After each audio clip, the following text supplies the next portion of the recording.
I've seen so far.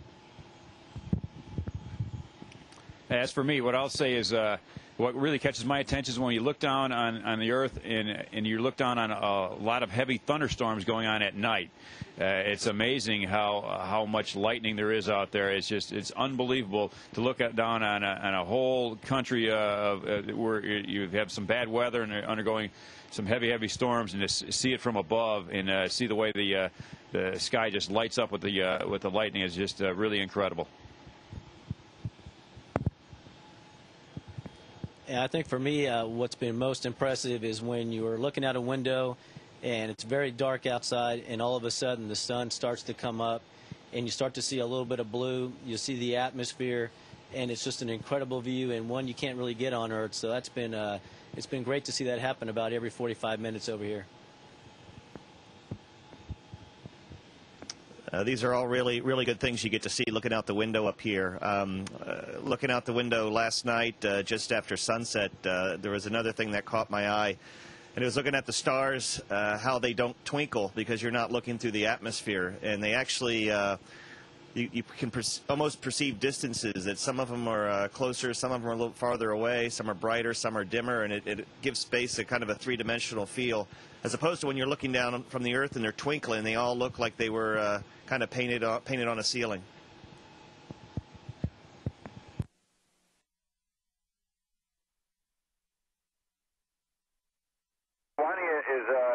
Ricky are now with us. They're already in the airlock camping out for tomorrow's EVA. So we started out today with Swanee doing a CWC fill, and that's Dr. Swanson getting it going in the morning. This is the first of, I'm thinking around 8 to 10 CWCs we're going to fill during the course of our dock time frame. And there's myself jumping on a little email for the first time in the morning, and I opened it up and found out I had no email.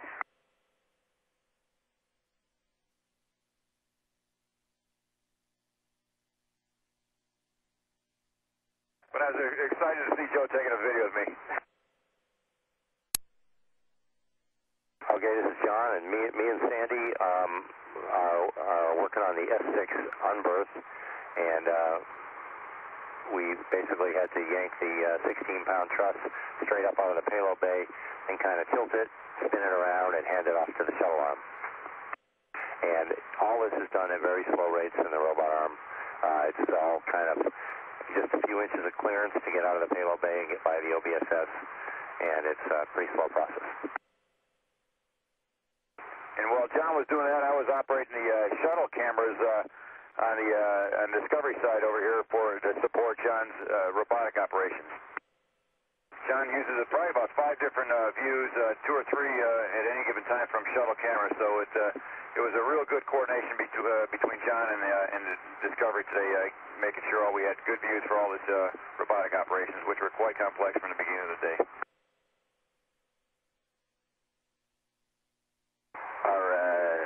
Our bicycle workout device has been causing us a few problems. The ground worked real hard and got us a troubleshooting procedure, so we had vacuum cleaners and tools and cutting up T-shirts and trying to make sure the inside of our bicycle ergometer was clean and fog-free. We took this little bit of video to show the ground that we think we might be ready to take the whole thing apart piece by piece and try putting it back together. That vacuuming out the inside just wasn't going to be enough to get it running.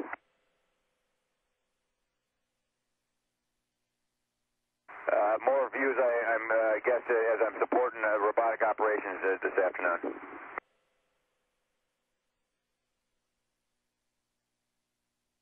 There's a good view of a muck view that John used as he unberthed the S6 from our payload.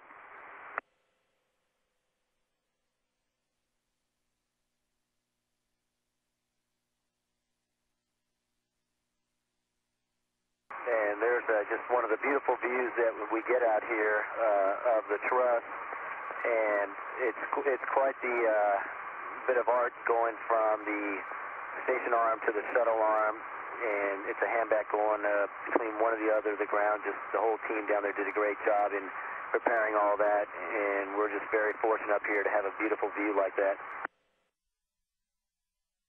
During the lunch meal today, we had a few minutes to gather up in Node 2 and have a nice little get-together with our station crew. We had the whole team together. It was very, very nice. And one thing we did at the beginning was something that we did not do yesterday when we came aboard, and that is to exchange, or actually to present some gifts to our station hosts. And those were gifts in the form of crew shirts, matching crew shirts that we're going to use for our crew picture here in the next couple of days. So we're passing out shirts to both, to all Mike, Spanky, as well as Sandy and Yuri. And again, as appreciation, showing our appreciation for a lot of hard work that they did in preparation for us getting here.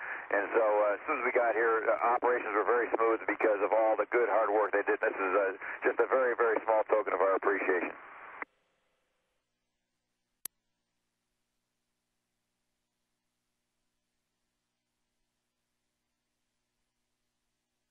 And the day we docked was actually Mike Fink's birthday, and we had a stowaway, a very chocolatey cake that we presented to Mike, and the crew does have some chocolate fans, so they were glad to see some fresh chocolate, and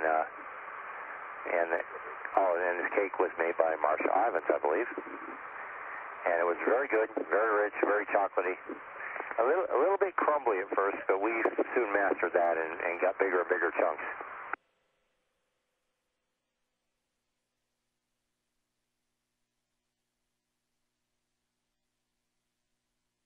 You guys don't know how fortunate you are not having the real-time audio, because we were actually singing happy birthday to Spanky there.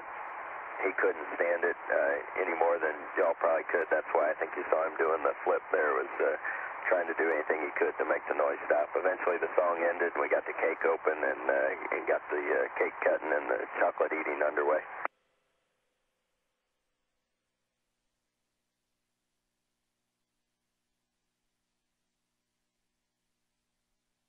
And by the way, this is in Node 3. The photo is being taken from the Node 2. The photo is being taken from the Columbus side, looking into the gem. That's the Japanese module that was on the back right.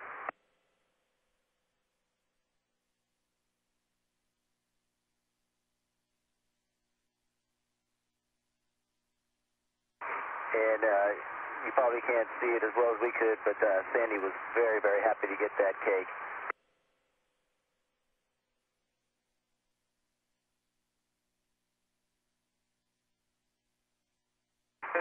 Life is good on the station.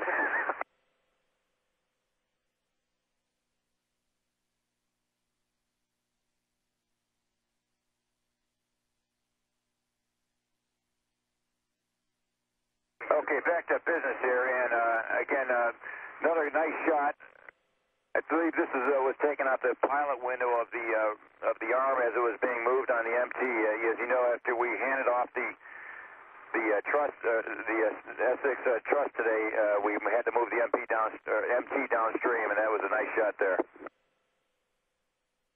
This is what's called the NLP vaccine experiment, and I've got 8 of these little canisters that have a bunch of test tubes inside them that have a couple of different biological specimens and agents, and I activated it a few days ago, and at this point I'm going to deactivate it, which is turning this crank. It moves the pressure plate and injects a reagent that stops the reaction inside. So I inspect it and then move that pressure plate with this hand crank, inspect it again, shake it a little, and put it away.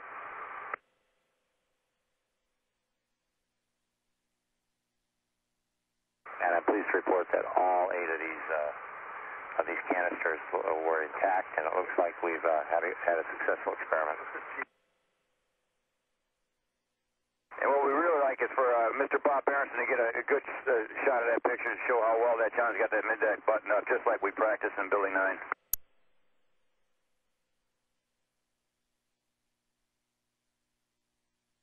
All right, so John got the S6 out of the shuttle payload bay and turned it around and handed it to Joe and I. So now Joe and I get a crack at flying the shuttle's robotic arm with the S6 truss attached. Most of our modes ended up being automated, but so we spend most of our time watching the